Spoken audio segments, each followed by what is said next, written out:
কোনো কালো মেয়ে জান্নাতে প্রবেশ করতে পারবে না। কথাটি আমাদের প্রিয় নবী হজরত মুহাম্মদ সাল্লাল্লাহু আলাইহি সাল্লাম একজন কালো মেয়েকে বলেছিলেন। মেয়েটি নবীজির এই কথা শুনে কান্নায় ভেঙে পড়ল এবং বলল, আমি কেন জান্নাতে যেতে পারবো না? কালো তো আমি নিজে হই নাই। হুজুর, আপনি তো বলেছেন 4টি কাজ করলে মেয়েদের জন্য জান্নাতের দরজা খোলা থাকবে। নাম্বার 1, যে নারী 5 ওয়াক্ত নামাজ পড়বে।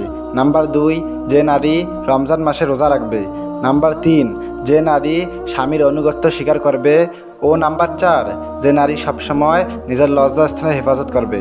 মেয়েটি বলল, আমি তো এই 4টি কাজ যথাযথভাবে পালন করেছি, তাহলে কেন আমি জান্নাতে যেতে পারবো না?